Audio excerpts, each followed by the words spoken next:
What's up, guys? Happy Tuesday. Welcome back to Eat, Train, Prosper. Today is episode 156, our May Instagram Q&A for May 2024. It's kind of funny now that we've run the year 3 of the podcast, or this might be potentially year 4. Whatever. It's year 3 or 4. We've done a number of them for May, so we have to start appropriately labeling them. We have a bunch of good questions this week this month that I'm excited to dive into. But as always, Brian, can you kick us off with some updates? I'm so excited to hear about how your Misogi went, so please share. Yeah, well, we'll start with the Misogi. So that's what I did on Sunday. I'm sure most of you guys have been following along on the prior episodes, but basically a Misogi is a challenge that you do once a year. It can be anything. It doesn't have to be a hike like I did, but any sort of challenge that you feel like is so difficult that it could shift your perspective on what is difficult in life for the other 364 days. Some Misogis are said to be challenges that have a 50% chance of success, a 50% chance of failure. This one was definitely not that. So we had 5 guys, myself included, begin this hike at 7 a.m. And the hike is called a Skyline Traverse. And it takes you from the bottom of Boulder at a place called Dowdy Draw, which is actually a really cool kind of off-road biking area as well. And you begin up a mountain, and it takes you to the highest peak in all of Boulder. So you go from about 5,200 feet of vert at the bottom to 8,500 feet at the top. So 3,300 feet gain in the first climb. And that is about half of the entire vert that you gain on the whole hike. But basically it takes you across 5 peaks. So you climb up to the highest point, and then you kind of like traverse your way down and up in like this meandering, undulating fashion until you get to essentially the very bottom of the 5th peak. And by that point, you're back down at 5,200 feet. And then you have to go up Sanitas Mountain, which is a very well-known mountain in Boulder. That's kind of like the most touristy hike, I would say. And it's super steep. So I'll just take you through real quick, try not to waste too much time. But the first hike up to the very first peak is called South Boulder Peak. It took us just under 2 hours, maybe an hour 56 to go from base to the first peak. That was really cool. The first view from there was insane. And then after that, you go down slightly just to go back up again. So you definitely don't go all the way down. It's called like a causeway or a saddle. I think a saddle is the term, but you go down a bit, maybe 1,000 feet, and then you go up another 1,000 feet. And that takes you to Bear Peak, which is another famous kind of top of peak hike in Boulder, where these mountains converge into a really steep tip. And so once you get to the top, you're still 20 feet or 30 feet from the top.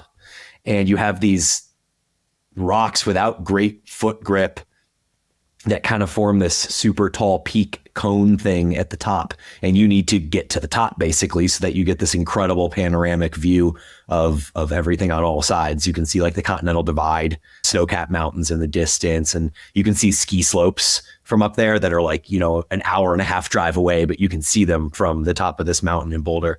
And so we scrambled up to the top there. It was slightly treacherous. I mean, not going to say that if you slip, you would die, but there are ways in which you could slip and you would die. And so we got up there, took another panoramic. At that point, we were, 2.5 or 3 hours in, and we had done 4,000 feet of vert or something crazy like that. And then from there, we take quite a long hike to descend for a while. And then we're back up again to another mountain called Green Mountain. And then from the top of Green Mountain, you straight descend all the way to the bottom. So I want to say like from Green Mountain to the bottom to do the final hike was 2.5 hours of descending. And that is around the point where it started to feel like a Misogi to me. The first 4 to 5 hours were fine, but descending was really gnarly. 2 of my buddies had poles. And so I kind of wish in retrospect that I had gotten poles, partially for the ascents to allow me to use a little bit of upper body, but also partially for the descents to take some of the strain off the knees. Apparently it takes 18% of the strain off the knees if you use poles when you're descending. So my legs started to feel really beat. I mean, I'd been walking at a brisk pace for 5 straight hours at this point, and we're still in the middle of descending all the way down. In the descent, we passed Flagstaff, which was our 4th point, but we didn't really climb to get there. It was like just part of our descent. And then we got to the bottom and we're all crushed. It's like 6.5 hours in or something like that. And we had purposefully set up a car at the base of Sanitas, which is the final hike.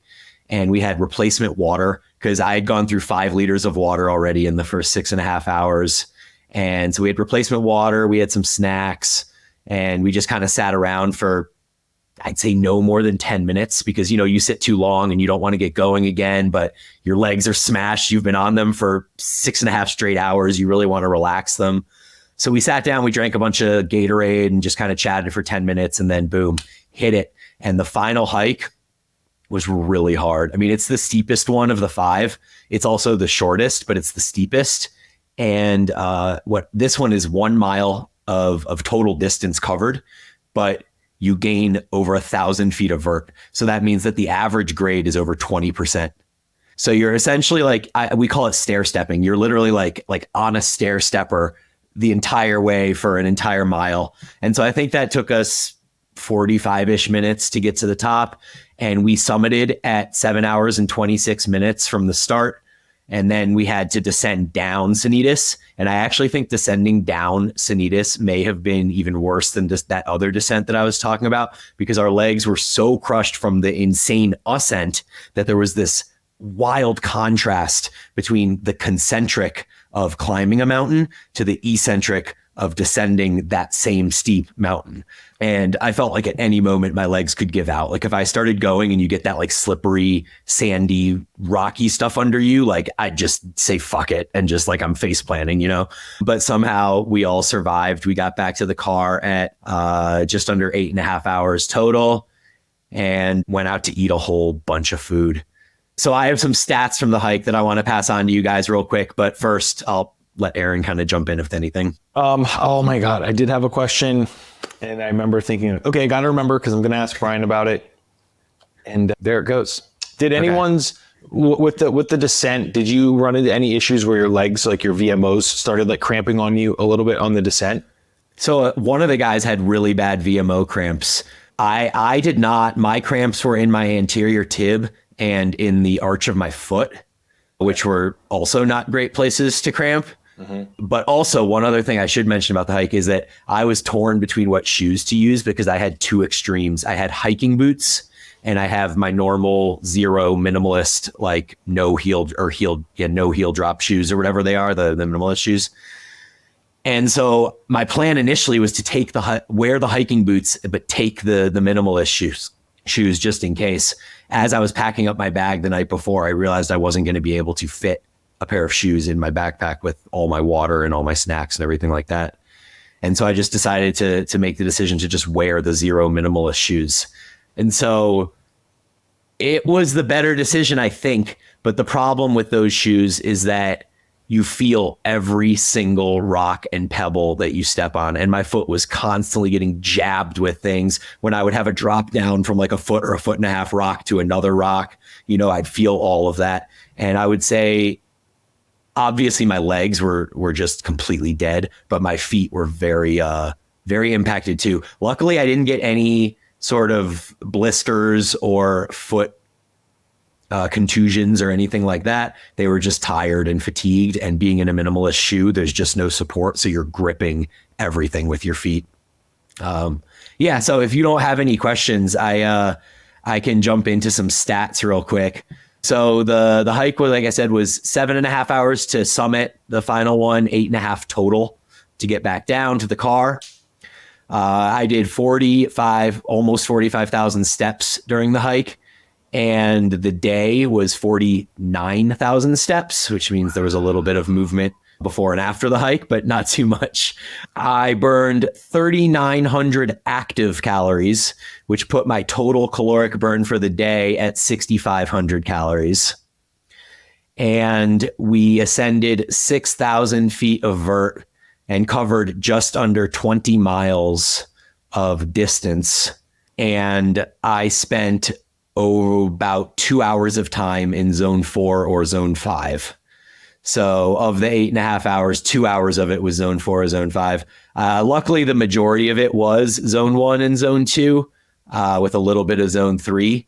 But 2 hours in zone 4 and zone 5 will take it out of you. And then just, being on your legs for 8.5 straight hours without sitting. So those are kind of some of the major stats from it. And that's my big update from the weekend. As of this moment, my legs are insanely sore. I mean, it's like the biggest burden of soreness I've ever felt, like more than the worst leg day I've ever done. Everything from, the muscles in my feet up through my calves and the back of the knee. Like, when you get really sore and you would sometimes not be able to like extend your elbow when you do bicep curls, that sort of thing. Yep. Like the back of my kneecap is sore, like the tendons back there, and then hamstrings and for sure quads and glutes and hips. And I mean, the whole thing. So I'm like, today is worse than yesterday. I'm like hobbling around. I can barely straighten my leg at all, but somehow all of my metrics of health have been insanely good. Like HRV and resting heart rate just bounced right back. I couldn't believe it. I thought I'd wake up the next day with a resting heart rate of like 65 and it was like 43. I was like, what in the fuck? But yeah, so that's basically the story. Very cool. The question I wanted to ask was about the shoes. That's exactly what it was. So I'm glad you covered that. Cool. Go ahead. What you got? And I don't have any updates this week. Nothing really going on. So. All right, cool. I did want to touch on stretch mediated hypertrophy versus long muscle lengths, which Milo has been touching on recently. I am going to save that because I just spent so long on my Misogi. And then my last update is just that I did a DEXA scan last Thursday. So I thought I was going to get the results by today and that I could talk about it, but I did not. So whenever the DEXA results come in, I guess before next episode, I'll be able to update you guys on that and see what 8 weeks of intense cardio with minimal weight training has done to my physique, if anything. Yeah, I think that would we should put up you should put up, I guess, on story to gather some votes and poll and see what people think there. And I will of course weigh in. That'll be fun. Yep. Okay. Any other ones before we dive in for today? No, let's get after it because we have basically an hour or less before we got to jump. Yep. Cool. I guess I'll take this first one. Yeah, tips for stubborn chest fat loss. Yeah, so this comes from a male, which I think is important to disclose because obviously females are going to carry a lot more body fat in the chest or breast region. And the really simple answer here is you just have to reduce your body fat. The chest is not somewhere that typically as a male you are going to store large amounts of body fat unless you are already at higher body fat levels. So the really simple answer here is you just have to get your body fat down overall, and that will really solve for it. I have heard of some people having some higher body fat in that area, and this is every time I've heard about it has always been in people using PEDs and then having their estrogen higher, which of course then will shift things when you're kind of playing God with your hormones per se. But if you're not in that camp, it's really, you just have to reduce your body fat and it will come down everywhere. And there's no real tips or tricks or hacks or anything like that for anyone in like a natural setting or whatever to bias that or anything. You can obviously train it very, very adequately, and build tissue in that area, but you really just have to reduce your body fat, probably lower than you think. Yeah, I agree with all of that. And I think following the science, and practically that is the answer. Anecdotally for myself, my brother used to make fun of me when I first started lifting that I had side chest fat. He would call it like armpit fat because it would be like right where the chest meets the armpit. And I think that was mostly just, hey, I wasn't in puberty yet. That was just where my baby body had decided to store that little bit of fat. But someone suggested to me anecdotally in a forum that I should do a bunch of dumbbell flies with a huge stretch. And I did that and it went away. I think what really happened is I built muscle and I hit puberty and it masked it or whatever. But for whatever it's worth, dumbbell flies with a big stretch do at least add some muscle to that area that you're probably concerned about. This one, I'll kick over to you here. I'll read. Do we want me to read both of them or just the first one? let me just read them real quick, and I'll combine them together into one question. So both these questions I want to combine together, even though they're different questions, because I think the answer can kind of be applied to both of them. So the first question is, 1.25 reps are more time under tension, but is it worth the sacrifice in load for hypertrophy? Actually, I'll answer that first real quick. The answer is that I don't think that there is a sacrifice in load when you account for total lengthened exposures. So yes, if you're doing 5 reps of 1.25 rep and you're counting that as 5 reps, and then you can certainly say that there'll be a reduction in load from being able to do 9 or 10 reps of full reps, right? Or the weight that you could use for 5 reps would be higher if you're not doing 1.25 reps. But if you look at it as lengthened exposures, what we found through the N1 hypertrophy camp is that you actually get more lengthened exposures with the same weight. So in the test that we did, it was dumbbell bench press, and I got 10 total reps when I was doing full range of motion reps. And with 1.25 reps, I got 6. So that means that I got 12 lengthened exposures with the 1.25 reps using the same weight, even though I got 10 full reps prior. So that means I got 2 more lengthened exposures, even though I did less total reps. So if you're counting volume by lengthened exposures, then you would say that you're actually getting more bang for your buck with the 1.25. And the reason I was going to combine this into 2 questions here is because I wanted to reference the N1 hypertrophy camp in this answer as well and kind of tie them together. So the second question is, in regards to the pull down and people with long arms, bringing the bar to touch the chest is failure. I feel like I can get more stimulus going heavier, but only coming to the chin.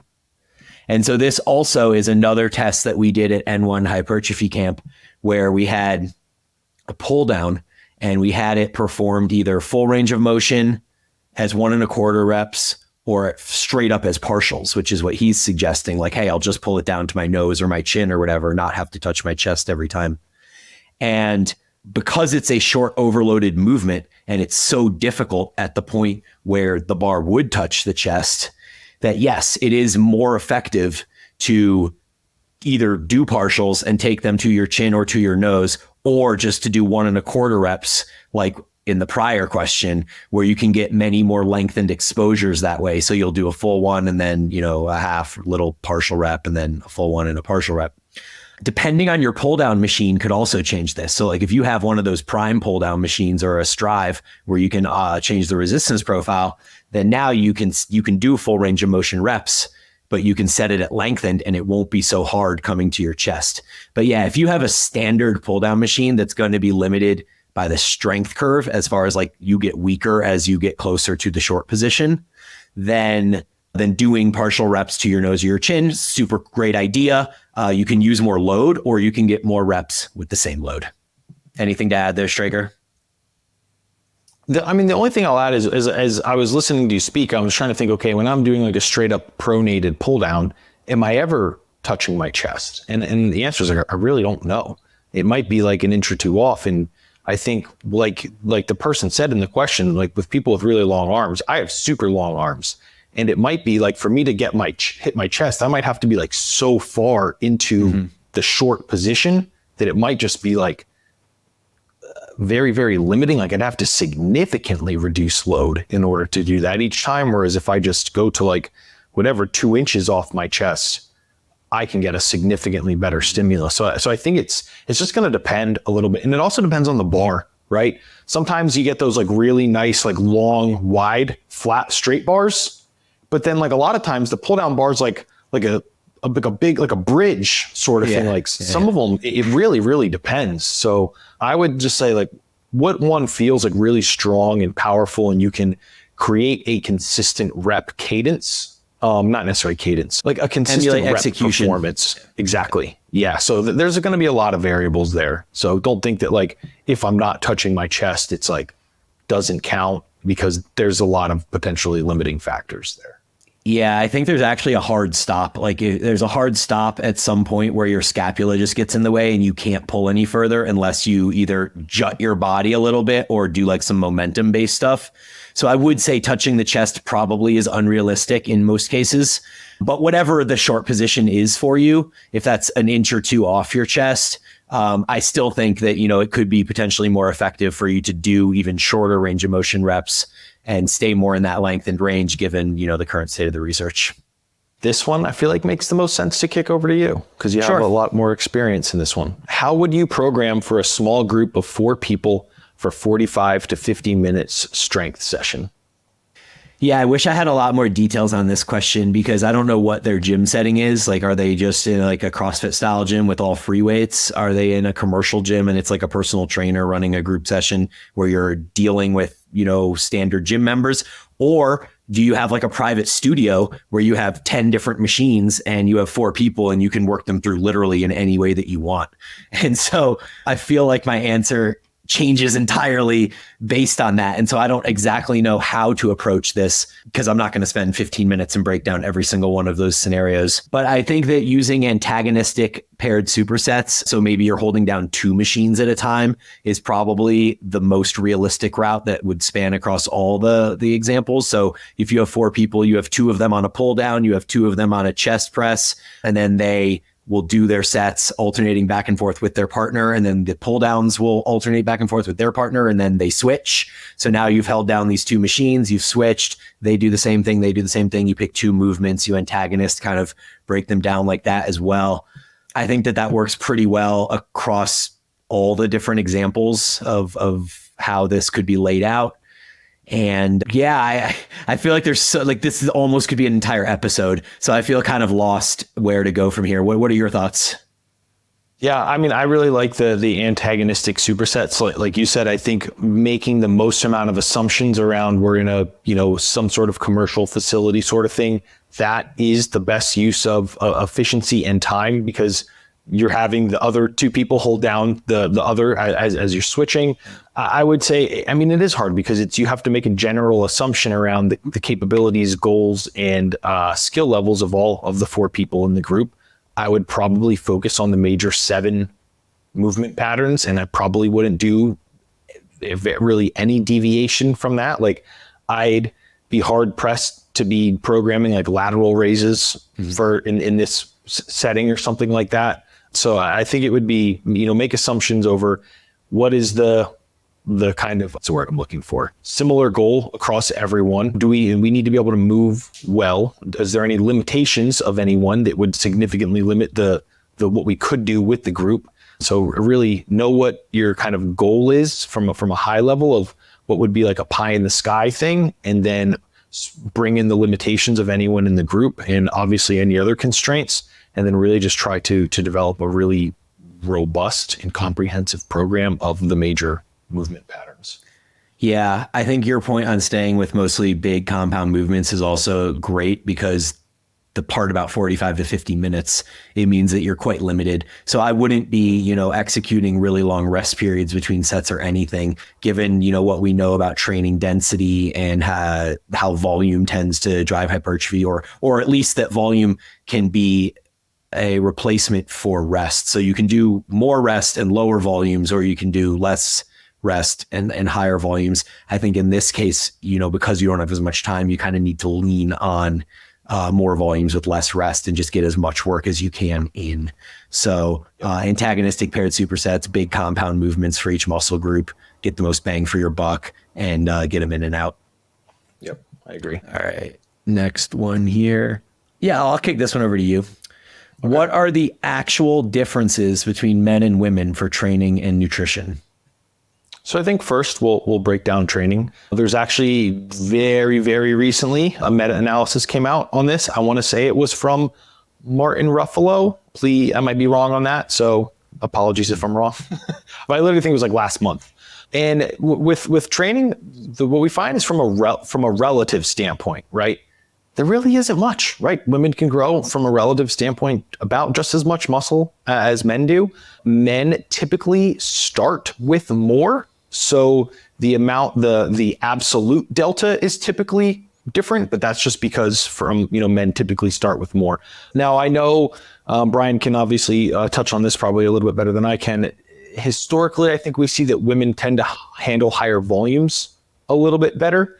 and they can typically have more, what's the word I want to use, can have better consistent repeated performances at higher intensities, whereas men can kind of proverbially blow their load and then can't, hit that performance again to a degree. Women can typically perform more consistently at that higher level. I think in terms of training, that's probably what we're all kind of cut that, but for all intents and purposes, it's rather similar. And then into nutrition, the thing that I find most is, and the research does seem to support this, from an endocrine system standpoint, women cannot be dieted as hard as men without the negative consequences showing up the negative consequences show up quickly. And this is typically in hormonal dysregulation, right? Women may lose their cycle and these sorts of things. We find that they just cannot be pushed as hard before. It's not from, their willpower or anything like that. It's the physiologically things start showing signs of higher stress. And that's the thing I see most common. I would also say, in my experience working with clients, I tend to find women may be a little bit more inclined to like neuroticism around their nutrition and kind of missing the forest for the trees. However, my personal opinion, and this is not law, this is just my opinion, is that is not because they are women inherently. It has to do with a lot of the history of societal pressures around body image, and they just care more. So those are my thoughts on that. Yeah, no, good points on that.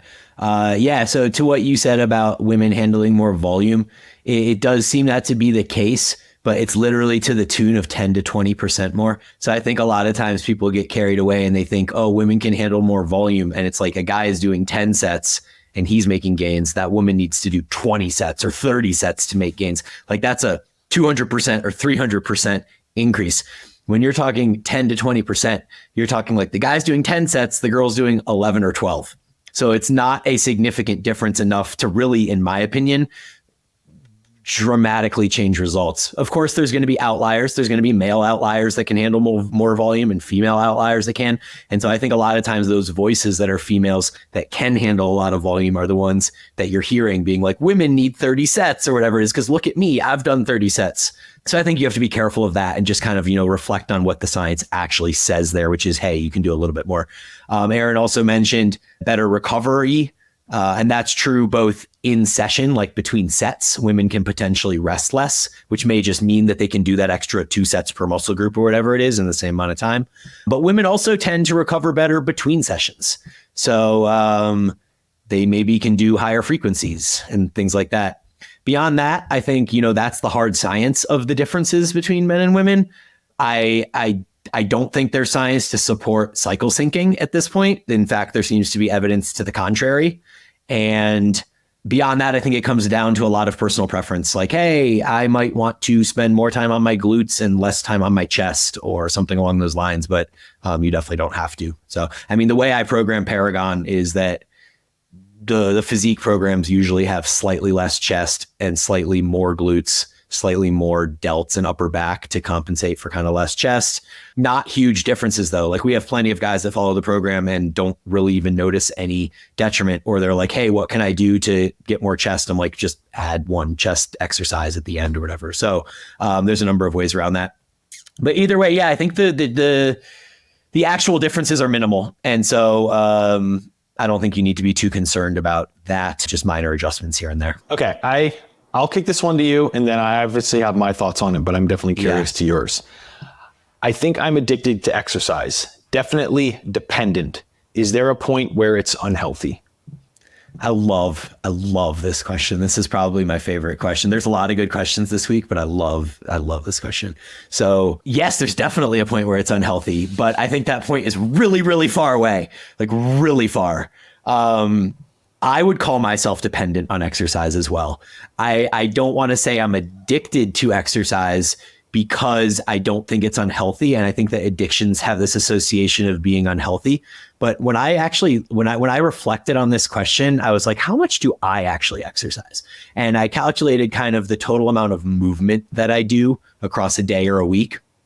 And I'll count my walks in there too. So we're talking walks, bike rides, lifting, and the occasional sport that I play, or, running around the neighborhood with Bryson or something like that. So I think that I average approximately 3 hours a day of movement, which is 21 hours a week. I think there's certainly days where that's higher, where it could be 4 or 5. And there's certainly days where it's lower, where it's 1 or less. But I think the average for me is around 3 hours a day. And I think that's a lot. I think that most people would look at 21 hours of movement for a week and say, yeah, that is a shit ton of movement. But I don't think that even nearly begins to border on unhealthy. When you talk about unhealthy, I think that it has to be the result of one of two things. One is that you can't recover from it anymore. And if you can't recover from it, it is by definition unhealthy. But that could happen at lower levels of exercise output. If you're not sleeping well, you're not eating well, you have a ton of stress in your life. Like there is certainly a point where too much is too much when it is unrecoverable. But if you're able to recover, you're eating enough food, you're sleeping well, your life stress is in management, et cetera, I think that number is really high where it begins to become unhealthy. And so recoverability is number one for sure. The second is the point where it might begin to affect your relationships in your life negatively. So maybe you're still recovering from it fine physically, but you're prioritizing exercise over spending time with your wife or with your kids or something like that. And then I think at that point, now you're looking at these, like if it's recoverability or it's affecting your life circumstances negatively, now it begins to move into the category of addiction. But if you have the rest of everything in order, I think the ceiling for where it becomes unhealthy physically is astronomically high. Man, you did a very, very good job answering that. I was going to take it in a different direction, and almost immediately you changed my perception on it, because you said that you're like, hey, I am definitely dependent on exercise. And I realized oh, holy shit, so am I. Like the days that I don't move, like for instance, today is just a jam-packed day. Tuesdays are my busiest check-in day. We record the podcast. I had to pack for this trip tomorrow because I have to wake up at 5 a.m. and finish the rest of my check-ins. And then my flight's super early morning. I just had to do a lot of shit. I had to go get my back worked on. I just had an action-packed day. I was like, I cannot go train today. I don't have enough time. It messes with me. And it's not that I'm training all the time, but I just like to get out, move my body and get sweaty. I feel better, right? So I realized I am dependent on exercise, right? It's just, I'm dependent on it for me to feel at my highest, operating best self sort of thing. I think where it becomes unhealthy, like you said, is where it impedes with relationships that are important to you. That's a big one. Because, for example, Jenny might be like, oh, hey, on Saturday, we're all getting together and we're going to go I don't know, to this fucking bar and listen to this acoustic person play guitar. I'm like, I don't fucking care about that. I'm not going. I'm going to go train. I'm not even going to act like I'm coming to that. I'm going to go train. So I think it's where it's important to you, relationships that are important to you. That's the kicker there. And when you start crossing into the neuroticism and that sort of thing, I need to do my cardio every single day because I need to burn 200 calories, and then you insert this, made up bad thing that happens, which isn't actually true.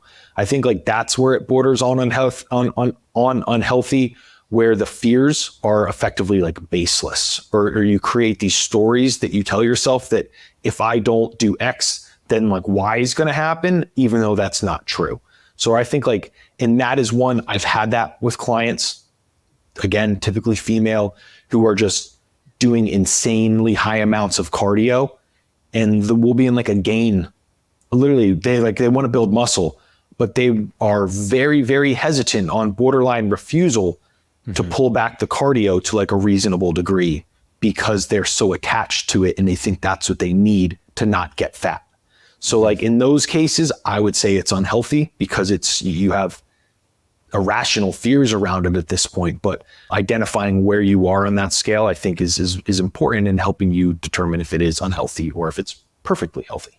Yeah, no, those are really good points. Is that kind of the direction that you were going to take it initially? Yeah. Okay. Yeah. Cool. So the last thing I'll say on it is, I think movement is medicine for the most part. And much like you said, it makes me feel good. And I think that a lot of other people find the same.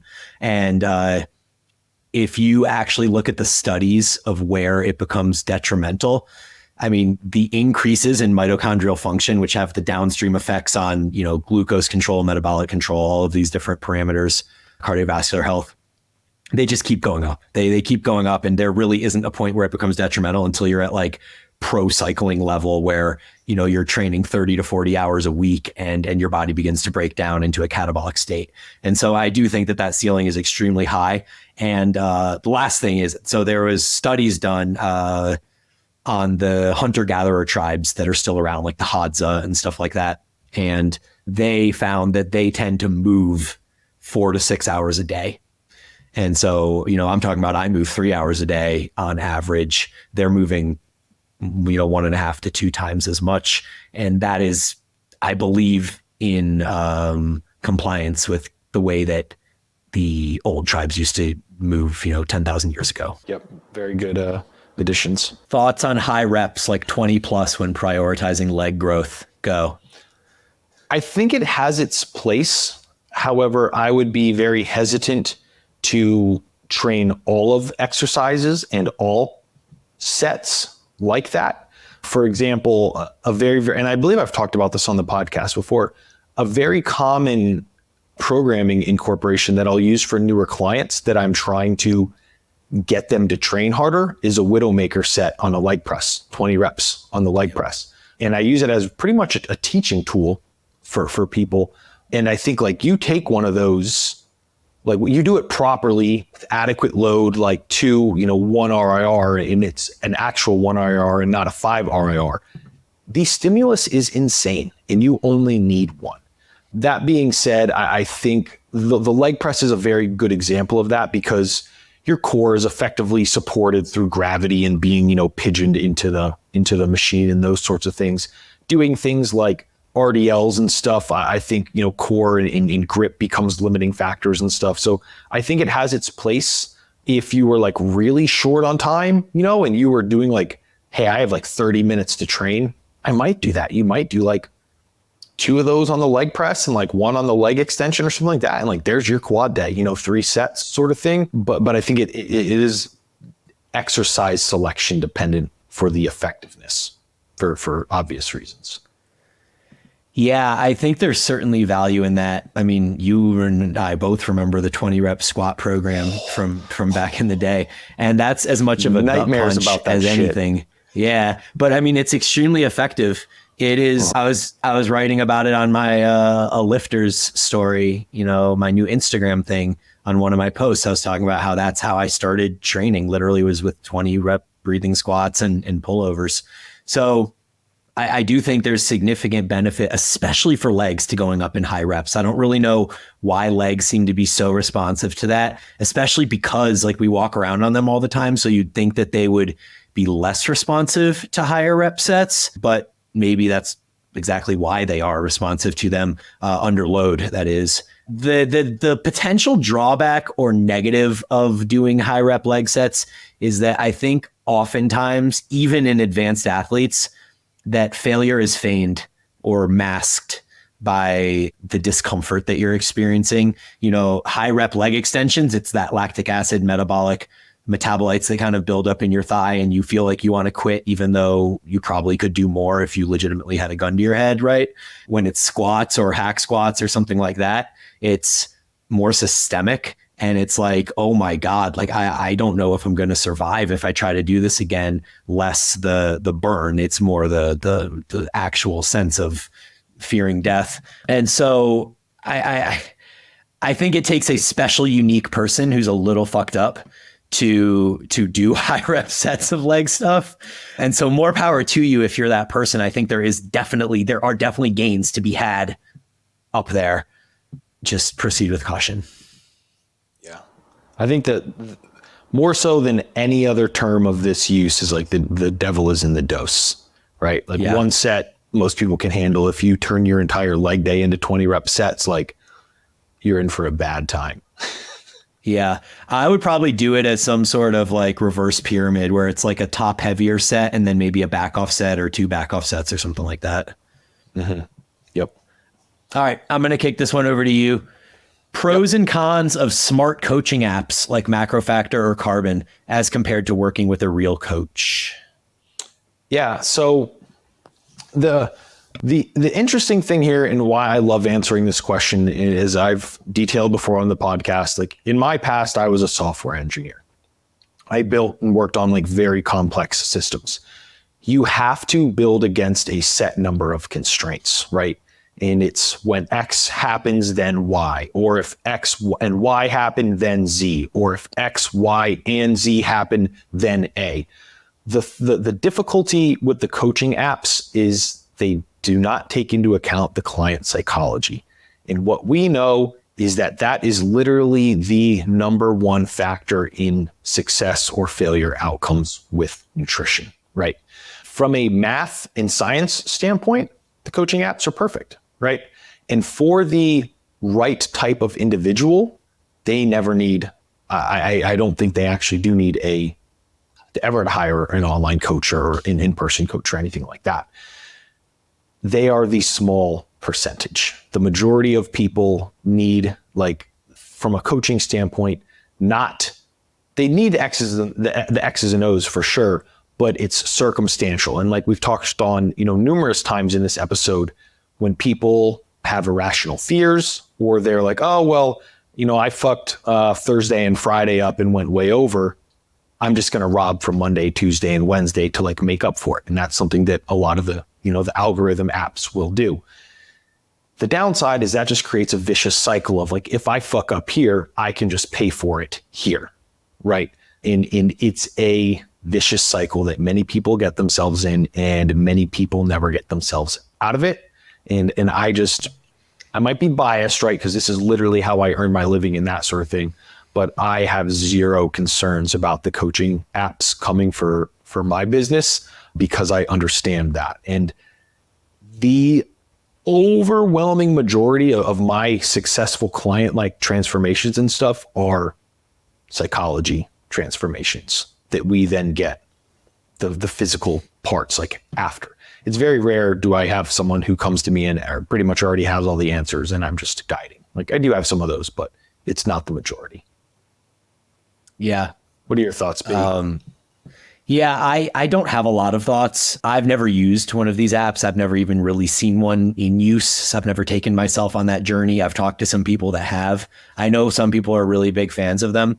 I think that the app gets it wrong enough that, like, to your point, I don't think they're coming for that job entirely. I think it might shrink the market a little bit, but there's always going to be a need for somebody that actually can make adjustments through a conversation and through the psychology of working with that person individually and through knowing them that the AI at this point, at least, can't possibly know. And I've seen it with the RP hypertrophy app too. Like I've had people come to me for training that were on the RP hypertrophy app, which is just a smart app, but for training. And they've told me that they've made like wrong adjustments on adding sets or on this or on that. And it's like caused problems for them. And so I'm sure there's benefit, like you said, for some people that have no problem with it, but there's certainly going to be people that are always going to benefit more by working with an individual that knows them and cares for them and wants to build that relationship. Well put. How to prevent muscle loss during a cut? Well, you really can't, unfortunately, right? The only way to do it is with drugs, unfortunately. What you can do is limit the depth at which that occurs through intelligent programming, right? Not training fasted, which is like one of the biggest ones that I see people doing all the time. Understanding the type of training, especially around cardiovascular modalities, and then keeping your protein and carbohydrate as high as you reasonably can while staying within your rate of loss, because protein obviously adds amino acids into the available amino acid pool so that the body doesn't need to needlessly pull from connective and muscle tissue to provide that. And then the carbohydrate is also muscle sparing as well. So to kind of wrap that up into a cohesive answer is keep your protein high, keep your carbohydrate as high as you can while still maintaining your, rate of loss. Do not train fasted. Do not lose faster than you need to. The faster you lose, the more lean body mass you will, catabolize as an energy substrate. And then there was one more. Oh, sleep. You need to optimize your sleep. There's that very, very, paramount study that's it's probably like 15 years old at this point, but the more you sleep, the more body weight you will lose from fat mass and not lean body mass. So that's in a nutshell. And then the thing he didn't mention was keep training hard, close to failure. Oh yeah. Oh my God, how could I forget that one? So he handled all of the nutrition and lifestyle components, and then I'll just come in and be like, and keep training. So yeah, that one's important too. Nothing special with training. You don't need to completely change your training. If anything, I would err on the side of lower volumes and harder efforts than higher volumes with lower efforts. But yeah, that's pretty much it. No big changes to your training there. And then make sure that you use your training as a diagnostic tool, which can help you assess. It's not going to tell you directly if you're losing or gaining or whether you're losing muscle. But if you begin losing strength, you can be pretty confident you're losing muscle, but you could still be losing muscle even if you don't lose strength. So at a minimum, you want to at least try to maintain your strength as best you can. Yep. Very well put. All right. And then this one's another one for you here. Actually, there's a lot for you here. How would you handle a client that struggles with binge eating? I wouldn't. And I think that this is a very overlooked thing in the space. People that come into like binge eating and disordered eating patterns, they need someone who understands that and is qualified to handle that, because we're moving into medical. And anytime, like I have flags in my onboarding and in my, like literally this past week, someone applied and in their in their form submission, they said that they struggle with like binge eating. And I said, I will not take you on as a client because I am not, one, licensed nor prepared to properly handle this. You refer out in these contexts, right? Know your role, stay in your lane, and don't get, cocky and handle things that you're not qualified to handle. Yeah, I agree. I would just say that sometimes what I've seen, and with myself too, is that binge eating can be the result of not eating enough earlier in the day. And so if it can be mitigated by just making sure that you're eating more earlier on and eating more healthier foods, and then you have less propensity to be like, oh my God, I'm hungry. There's the brownies. I need to devour these brownies. That could be helpful. So maybe just this idea of like, hey, just allow yourself to eat as much as you want, but try to eat as much as you want of the healthier foods, and then see if that can alleviate the desire to binge later on, because maybe you're just full at that point. Yeah. And I think the last thing is be careful around the usage of that term. I think it gets sometimes kind of thrown around, but it is an important term, and don't use it kind of lightly when it doesn't apply. Yeah, so it would be defined as like you don't want to, or you intend to have one piece, but you have 20 pieces or something like that. Like you go beyond what your intention is. I think it's I forget since the last time I've actually looked it up, but there's like some pretty decently clear definitions, but it's typically like in very excessive quantities and stuff. Not like, hey, I was out, all day long and didn't eat for 8 hours and now I ate, 1,000 calories or something like that. I wouldn't consider that as a binge, but it's like where, people, the emotional attachment to it. And again, it's all mostly psychological related there. And unplanned. Like, I feel like if you go into it being like, hey, I'm going to have a cheat meal, and you're like, I'm going to eat half this batch of brownies, then like that wouldn't be a binge. That would be like, you've decided you're going to eat this half a batch of brownies and you accept the consequences for it. Yep. Very well put. All right, cool. Another one for you. Recommendations for intra-workout nutrition. Yeah, so I actually listed all these out because I wanted to answer this one very, very well. And let me, before I dive in, actually answer this. This is something that I see bastardized from a utilization standpoint. The purpose of intra-workout nutrition is to keep training intensity and performance high for long enough throughout a training session. If you're only training like 40 minutes or 45 minutes, you probably don't need intra-workout nutrition. It's another one of those things too, is I think its utility is higher in times of caloric deficit, where there is a higher propensity on the importance, a higher placement on the importance of keeping that training intensity really, really high. And Throughout the other parts of the day, we are in a reduced capacity to recover, to fuel ourselves, et cetera, because we need to facilitate the fat loss.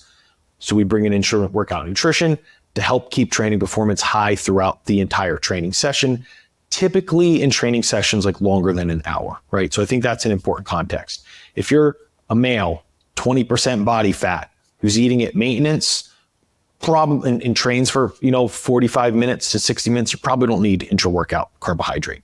But in the event that you are either in a build, in a deficit, you fit well within the classifications of intra-workout nutrition is going to be very beneficial for you.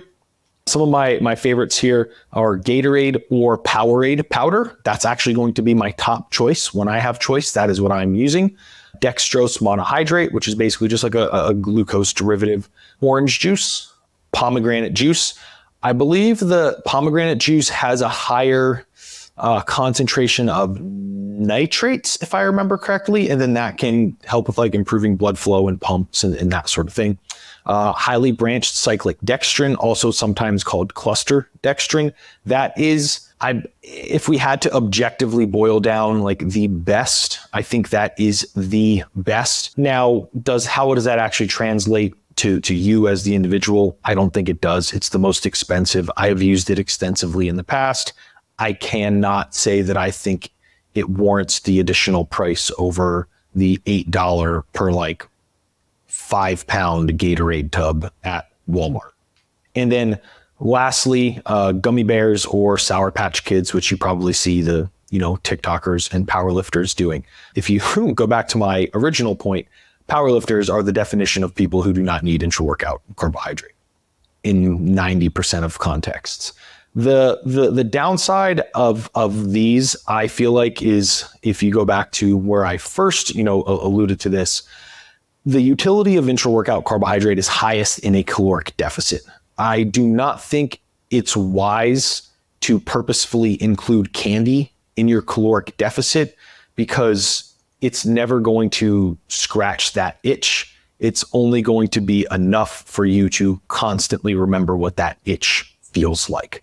I think these are the times to completely remove these kind of groups of food because then things like fruit start being very, very tasty and taste like candy effectively. But if you keep the candy in, you're always going to kind of want it. So I think that is just dangerous and bleeds over into your palate and other things, which is another discussion for another day. But those would be my top choices on intra-workout nutrition. Pretty much just liquid carbohydrate. Yep. Love all that. Well answered.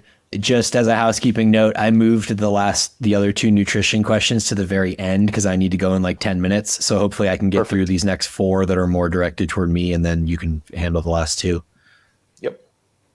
All right. So I guess I'll just read this. This question is, we'll be entering a gain season soon, but want to follow a hybrid program, in parentheses, Alec Blenis. How much slower should I expect my progress to be when compared to a traditional hypertrophy program? So I don't know. I know a decent amount about Alec Blenis's program because I follow him on the gram, and I know how he trains. I would assume that his programs follow a similar model to the way that he trains or what he puts out on his Instagram page. And if that's the case, I think it's much more strength based. Like almost all of the lower body lifts that I see him doing are 1 to 3 rep sets for the most part. He does use a lot of machines and stuff, which I think is interesting application of low rep training, because usually I find myself kind of leaning away from super low rep work on machines, but he'll be like on a true squat or whatever, doing a 1 rep max. And I'm like, that's an interesting approach. If your goal is hypertrophy and you're doing a bunch of cardio and training primarily in strength rep ranges, I don't think you're going to see hypertrophy. And so as compared to a traditional hypertrophy program, that would be not as good. However, I do think Alec is very talented when it comes to training and programming. And so I'm sure that what he's putting out there is good training. I actually very rarely or ever see him post any videos of him doing upper body work.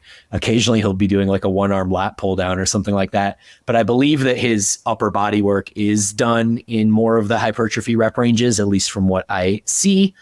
And the truth is, like in my current programming, what I'm doing on Brian's program on the Train Heroic app is kind of similar to that, because I'm doing cardio 5 times a week and I have My lower body work is in strength rep ranges for the most part to decrease soreness and fatigue in the lower body. And then my upper body work is in higher rep ranges that's more hypertrophy based. And so I think that model is an effective model. I just don't think that you can expect to get hypertrophy. Like, I just wouldn't expect any hypertrophy, to be honest. I just think you need to understand that it's a season of life, and, you know, maybe you'll get stronger because you're going to be doing new movements in lower rep ranges, but you likely will not see any significant hypertrophy. Aaron, thoughts there? The thing I was going to add, and then you stuck it in at the end, was the word significant. Yeah. I don't think, like, I agree with Brian. I don't think you'll see tangible hypertrophy that you can actually see in the physique. There could be, 700 grams, 800 grams. Like, that is hypertrophy. I just don't think that's like tangible or significant, like Brian said. So help me kind of decipher out this next question, because I'm a little confused on it. How stable can a lift be before stability becomes a limiting factor, like for split squats and dumbbell presses? I was reading this one. I am slightly confused at the verbiage as well. I think they're pretty much just saying, like, how much can you progress a movement before stability becomes like a limiting factor for some of them. And I think it's load dependent, really. However, the examples are kind of different because dumbbell presses are quite stable because your stabilizers get stronger as you get stronger, and you typically have to move the load slower because it's heavier, and therefore you're moving slower. Things are typically, in this context, stable at slower speeds. That doesn't really hold true with, motorcycles and stuff, but in dumbbells, I would say it does.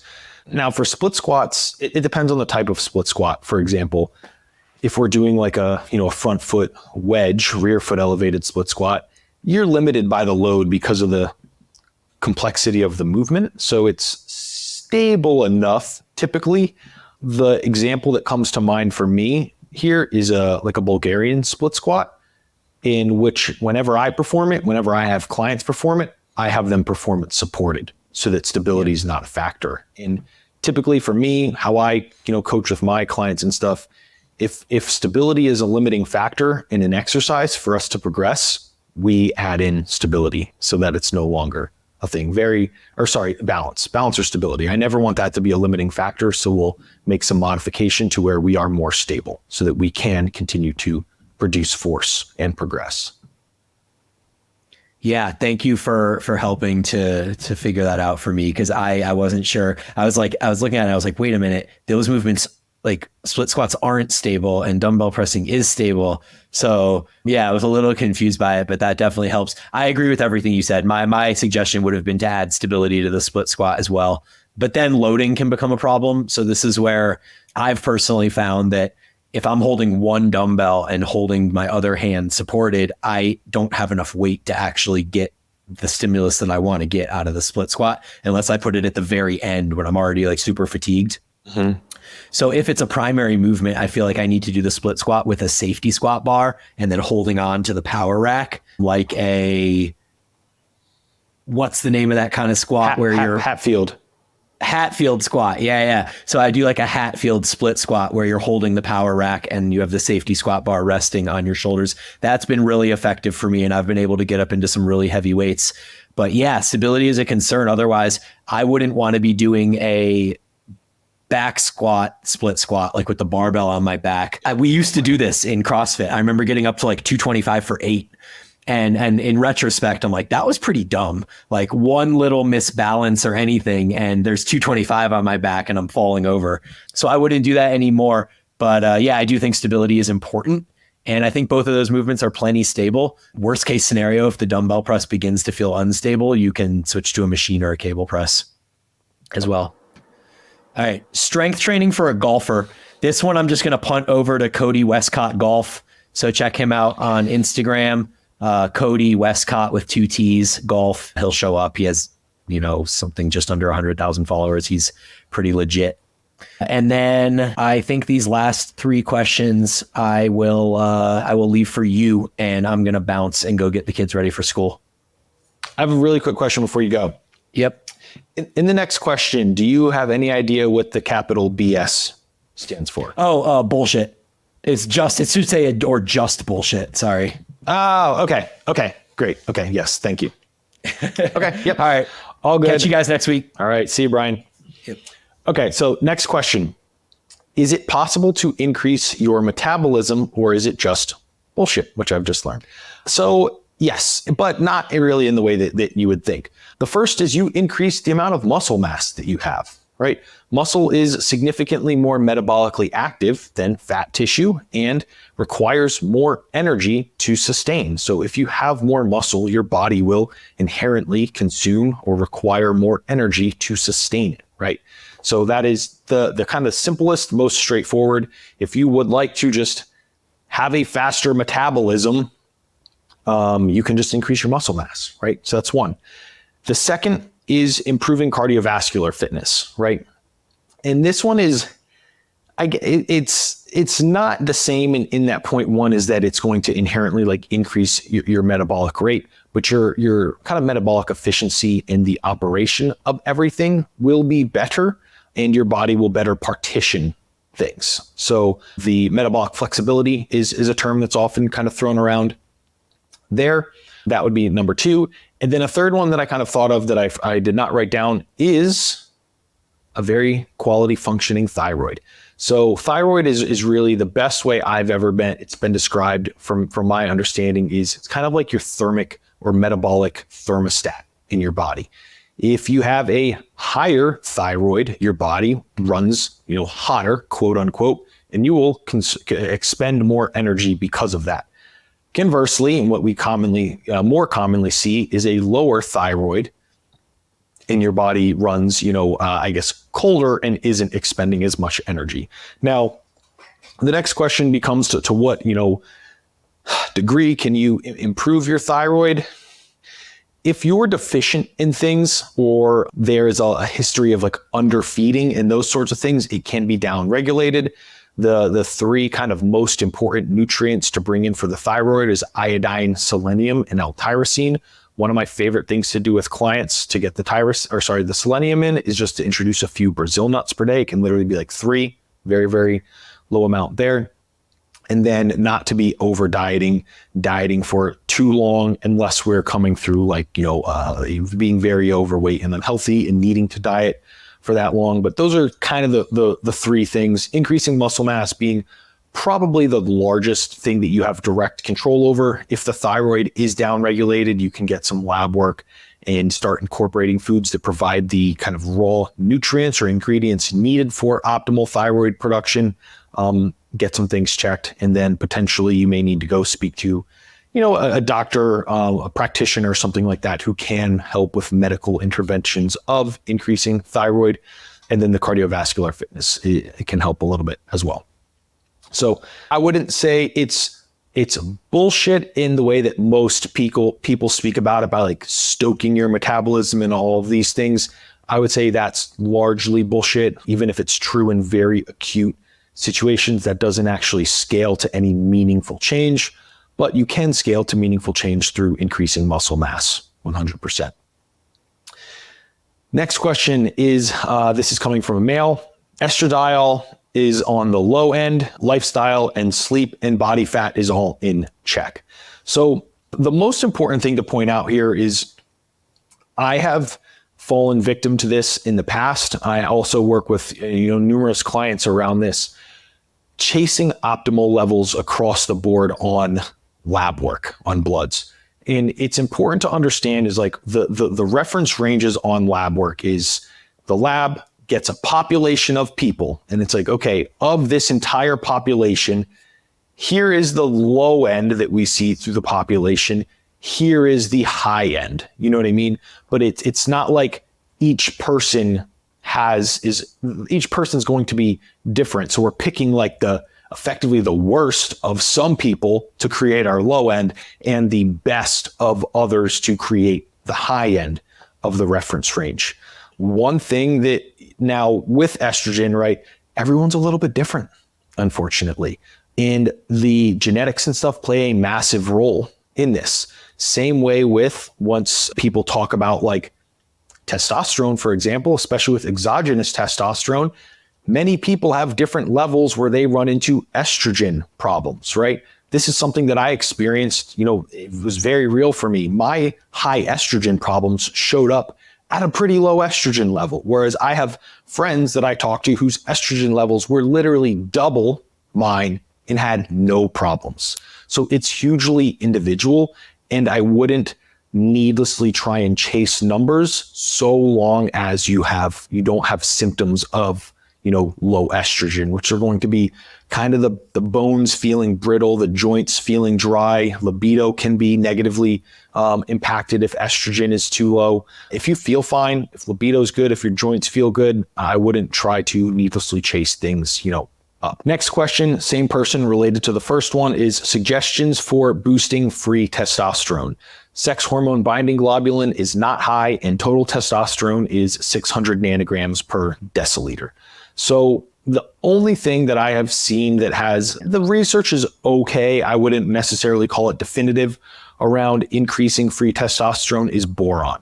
And you can find that on PubMed. There's a number of different studies on that. Additionally, you could try to drive your sex hormone binding globulin lower, because sex hormone binding globulin is going to bind more than just free testosterone. It will bind sex hormones. So if by driving that lower, you may also increase the estrogen, which was in the prior question. However, you don't want to crash this because it obviously has a role in our body, and we don't want to push things out of really crush out of reference range needlessly. Then what I will wrap up on is unfortunately, I think unless you're going to get into like PEDs and stuff, I think there's limited efficacy in really pulling down your sex hormone binding globulin. And what I will wrap up on with this one is, this is something that the last two questions, I really tried to, for years, I'm talking from like 2018 through literally like 2023, tried to really chase like optimality and stuff on my lab work. And I found, I spent a lot of money on different supplements and stuff. Very rarely did things ever really improve to a notable degree. And I found that my periodizations and stuff impacted things much more. Obviously, with a little bit of extra body fat, I'm talking 13%-ish, something like that, typically going to have better sex hormones, right? Your thyroid's going to improve a little bit. But I really came up empty-handed chasing a lot of these like testosterone optimizations and things like that. And the unfortunate reality is going from like a 500 testosterone to like a 575, like sick, that's 75 nanograms per deciliter. I don't think you're going to see any tangible change of that in representation of your life, of your muscle mass, in your mood, in your, libido, anything like that.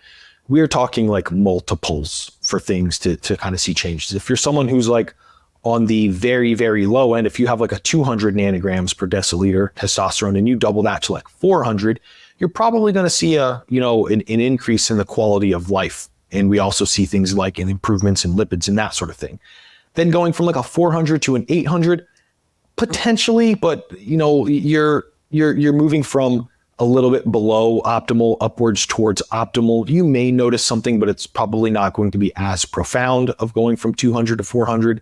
And then obviously going from like an 800 to a 1600, you do see, but obviously notable improvements in muscle mass and stuff, but that's where you're in, PED realm and super physiological testosterone. So I know we have a pretty large listenership out there who's males, 30s, 40s, those sorts of things. If you're covering your bases, you're sleeping well, your nutrition's actually, good, you're training, you're, let's call it 15% and under body fat percentage, a lot of these things aren't really worth chasing.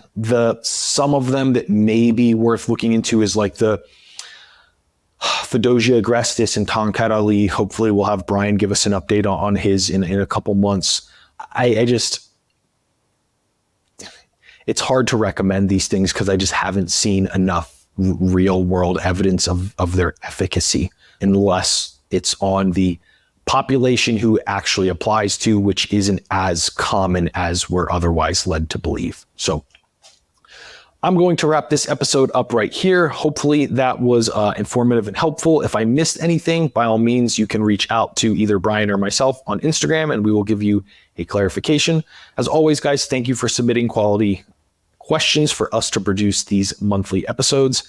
And as always, Brian and I will talk to you next week.